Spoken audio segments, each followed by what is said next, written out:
क़ाल रसूलुल्लाह सल्लल्लाहु अलैहि वसल्लम अल मुस्लिमु मन सलिमल मुस्लिमूना मिन लिसानिही व यदिही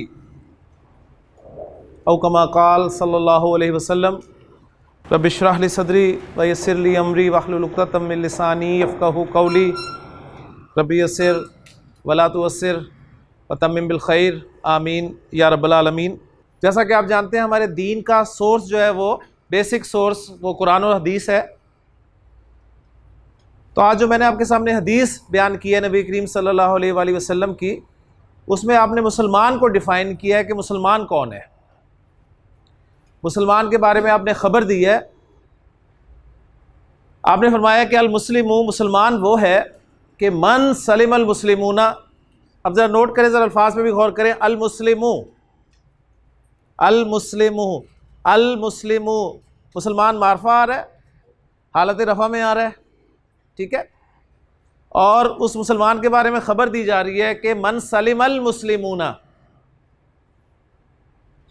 कि जिससे दूसरे मुसलमान सलामत रहें, महफूज रहें।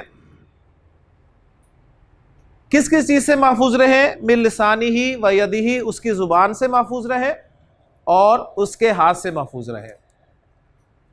तो गोया आप सल्लल्लाहु अलैहि वसल्लम मुसलमान के बारे में ख़बर दे रहे हैं कि मुसलमान तो वो होता है कि जिसके हाथ और ज़ुबान से दूसरे मुसलमान महफूज रहें। हम अल्हम्दुलिल्लाह सब मुसलमान हैं। अब नबी करीम सल्लल्लाहु अलैहि वसल्लम की इस हदीस की रोशनी में अगर मैं अपना जायज़ा लूँ, आप अपना जायज़ा लें, तो ज़रा देखिए कि हमारी ज़ुबान और हमारा हाथ किस कदर ये दोनों चीज़ें चलती हैं दूसरे को नुकसान पहुंचाने के लिए। इस हदीस में नबी करीम सल्लल्लाहु अलैहि वसल्लम ने हाथ और ज़ुबान का तज़किरा फरमाया। इसका मतलब ये नहीं है कि बाकी चीज़ों से आप दूसरे को तकलीफ़ पहुंचाते रहें, बेशक नहीं। इन दो चीज़ों को इसलिए जिक्र फरमाया कि इन्हीं दोनों चीज़ों का हर मुसलमान इस्तेमाल करता है दूसरे को नुकसान पहुंचाने के लिए। हाथ से तकलीफ पहुंचाई जाती है दूसरे मुसलमान को, हाथ का इस्तेमाल कसरत से होता है, आपको पता है। और जो हाथ का इस्तेमाल नहीं कर सकता वो ज़ुबान ज़रूर चलाता है। तो उन दोनों चीज़ों को सामने रखा है। तो हमें नबी करीम सल्लल्लाहु अलैहि वसल्लम की इस हदीस की रोशनी में अपना अपना जायज़ा लेना है कि कहीं हमारी ज़ुबान से किसी दूसरे मुसलमान को तकलीफ़ तो नहीं पहुंच रही, हमारे हाथ से कोई दूसरा मुसलमान जो है वो तंग तो नहीं हो रहा। अब सारी ज़िंदगी में आप आते जाते देखें कि आपके हाथों और ज़ुबान का ही कमाल है।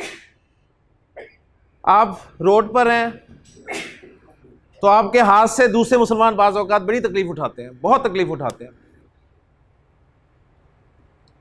आपकी ज़ुबान, आप मजाक करते हैं किसी के साथ, आप कहते हैं मैंने तो एम ही बात कर दी थी, लेकिन वो बाज़ औक़ात एम ही बात करना जो है वो किसी की दिल आज़ारी का सबब बनता है, किसी के दिल दुखाने का सबब बनता है। तो अल्लाह ताला से दुआ है कि अल्लाह ताला हमें नबी करीम सल्लल्लाहु अलैहि वसल्लम की इस हदीस की रोशनी में अपना जायज़ा लेकर दूसरे मुसलमानों को नफ़ा पहुँचाने की कोशिश करनी चाहिए, ना कि उन्हें नुकसान पहुँचाने की। अल्लाह ताला अमल करने की तौफ़ीक़ अता फ़रमाए जी।